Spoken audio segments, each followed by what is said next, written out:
ഇത്രയു കാലമായി ഞാൻ എത്ര കഷ്ടപ്പെടുന്നു, എത്ര വേദന അനുഭവിക്കുന്നു, എത്ര പ്രാർത്ഥിക്കുന്നു, എത്ര ഉപവസിക്കുന്നു, ദൈവത്തിൽ വിശ്വസിക്കുന്നു.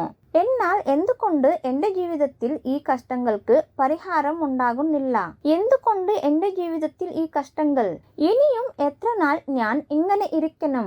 ദൈവമേ, സത്യമായി നീ എന്നെ സ്നേഹിക്കുന്നുണ്ടോ? നീ സത്യമായി എന്നെ സ്നേഹിക്കുന്നുണ്ടോ അതോ കോപത്തിലാണോ? സത്യമായും എന്നെ സ്നേഹിക്കുന്നുണ്ടെങ്കിൽ എനിക്കൊരു അടയാളം നൽകൂ എന്ന് ചോദിക്കുന്നുണ്ടോ?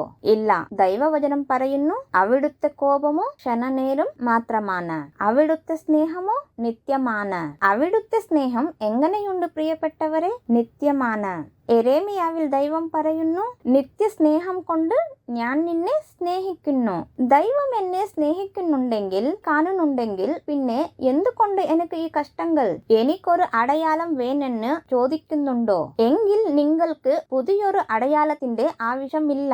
ദൈവം ദൈവമായി ഇരുന്നേറ്റും തന്റെ സകല മഹിമയും സകല തേജസ്സും ഉപേക്ഷിച്ച് മനുഷ്യനായി ഈ ലോകത്തിലേക്ക് വന്നു. ഈ ലോകത്തിലേക്ക് വന്ന് മനുഷ്യനെ പോലെ ജീവിച്ചു. എനിക്കും നിങ്ങൾക്കും വേണ്ടി കുരിശിൽ തന്റെ ജീവൻ നൽകി. അദ്ദേഹം കുരിശിൽ തന്റെ ജീവൻ നൽകിയതിലൂടെ നമ്മെ എത്ര സ്നേഹിക്കുന്നു എന്ന് ആൾറെഡി കാണിച്ചിട്ടുണ്ട്. നമുക്ക് മറ്റൊരു പുതിയ അടയാളത്തിന്റെ ആവശ്യമില്ല. ദൈവം എന്നെ സ്നേഹിക്കുന്നു, എനിക്ക് വേണ്ടി വന്ന് മരിച്ച് ഉയർത്തെഴുന്നേറ്റു എന്നെ സഹായിക്കും. എന്നാൽ എന്തുകൊണ്ട് എനിക്ക് ഈ കഷ്ടങ്ങൾ എന്ന് ഇനിയും ചോദിക്കുന്നുണ്ടോ?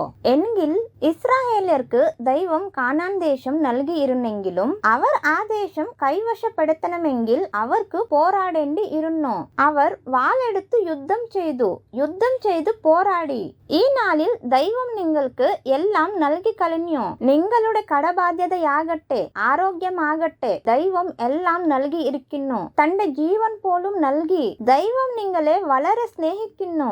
എന്നാൽ നിങ്ങൾ അത് കൈവശപ്പെടുത്തണം. ഇസ്രായേല്യർ എങ്ങനെയാണോ കൈവശപ്പെടുത്തിയത് അതുപോലെ നിങ്ങൾ നിങ്ങളുടെ അധികാരം ഉപയോഗിച്ച്. ദൈവം നിങ്ങളോട് എന്താണ് പറഞ്ഞത്? പാമ്പുകളെയും തേളുകളെയും ശത്രുവിന്റെ സകല ബലത്തെയും ചവിട്ടുവാൻ ഞാൻ നിങ്ങൾക്ക് അധികാരം തരുന്നു. ഒന്നും നിങ്ങൾക്ക് ഒരിക്കലും ദോഷം വരുത്തുകയും ഇല്ല.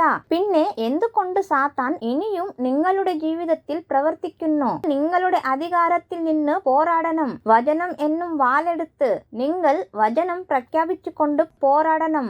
പോരാടി നിങ്ങൾക്ക് ആവശ്യമുള്ളത് നിങ്ങൾ നേടിയെടുക്കണം. ദൈവം നമുക്കായി വെച്ചിട്ടുള്ളത് നാം കൈവശപ്പെടുത്തണം.